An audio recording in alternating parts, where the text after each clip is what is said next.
ሰው ምን ይለኛል ባላንስ እንድታደርጊ ንግግርሽን እንድትቆጠቢ ብዙ ነገር ይረዳልና እኔም ሰው ምን ይለኛል ከሚሉት ውስጥ እንዴት አድርጋ እናትነትን ስራን ባላንስ እንዳደረገች ሌላ ደግሞ ስለ ሰልፍ ኬር እናወራለን። የዛሬው እንግዳዬ ቅድስት ደምሴ ነች።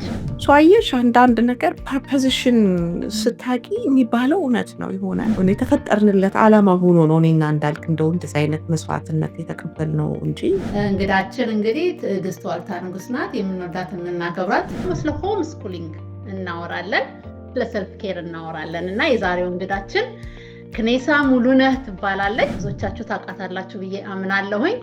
በጣም እንወዳታለን። ኢትዮጵያ የምሮጥ ሰው አሜሪካ መጥቶ መዳህ ይጀምራል ማለት ነው። እንግዲህ እሻሻላለሁ፣ እሰራለሁ፣ ራሴን ሆናለሁ፣ ቤተሰቤን ረዳለሁ ብሎ ይመጣና ያ የነበረውን ህልም ዛሬ ማን ያህልሻል ታዶን ይዤላችሁ ቀርብ ያለው በራስ መተማመን ማለት እችላለሁ፣ ግን ይሄ ቀላል ነገር አይደለም። መቼም ባክግራውንድ አለ አይደለ? ዝም ብሎ ባንዴ ሰክሰስፉል አይሆንም። እኛ የምናውቀው የአሁኗን ከኔሳ ነው። ባለቤቴ ሁልጊዜ በልጆቻችን ትምህርት፣ በልጆቻችን ጤና፣ በልጆቻችን ኤጁኬሽን we always come together።